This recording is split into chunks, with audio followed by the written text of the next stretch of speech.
என்ன சமையல்? இன்னைக்கு சண்டே. ஓகே. அதனால மிளகாக்கறி செய்கிறேன். மிளகாக்கறிக்கு நல்லெண்ணெய் ஊத்துறேன். எனக்கு தேவையான அளவு ஊத்திக்கிறேன். உங்களுக்கு வேணும்னா கொஞ்சம் சேர்த்தி ஊத்திக்கோங்க.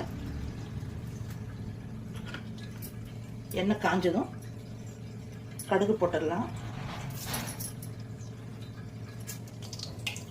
சின்ன வெங்காயம் போட்டுடலாம். கருவேப்பிலையும் போட்டுடலாம்.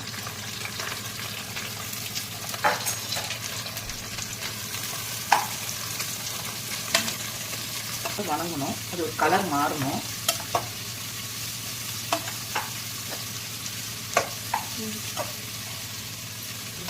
கலர் ஒரு மாதிரி ஆயிடுச்சு. இப்போ வரமிளகா போட்டுடலாம்.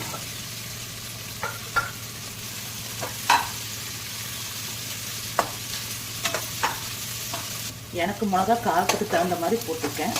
உங்களுக்கு காரம் பத்தலைன்னா கொஞ்சம் சேர்த்து போட்டுக்கோங்க. பூண்டு பேஸ்ட்டு,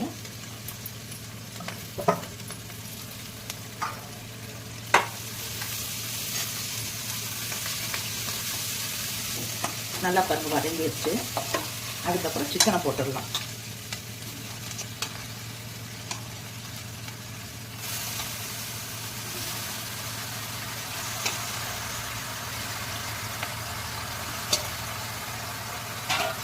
நாட்டுக்கோழி,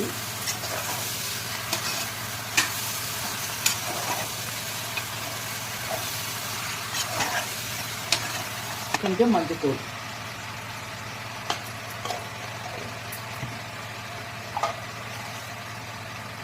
கொஞ்சம் கல் உப்பு.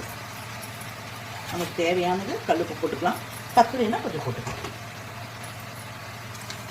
இது எல்லாம் நல்லா கலக்கிக்கணும். உப்பு மஞ்சத்தூள் போட்டு ஒரு 2 நிமிஷம் அப்படியே கொஞ்சம் மூடி வச்சு எடுத்ததுக்கப்புறம் இப்போ பார்த்தீங்கன்னா கறி இவ்வளோ பெருசாக நல்லா கொஞ்சம் வேகதாக இருக்கும். அப்போ நம்ம என்ன பண்ணணும்னா இப்போ அளவாக தண்ணி ஊற்றி ஒரு 4 விசில் 5 விசில் விட்டுக்கணும். வருதுதான்.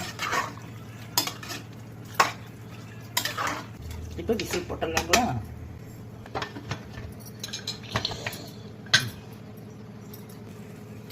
இப்போ ஒரு 5 விசில் விட்டுட்டு அப்புறம் உங்களுக்கு நான் காட்டுறேன். விசில் வந்துருச்சு, எடுக்க போகிறேன். இங்கே பாருங்கள் எப்படி வந்திருக்கு பாருங்க.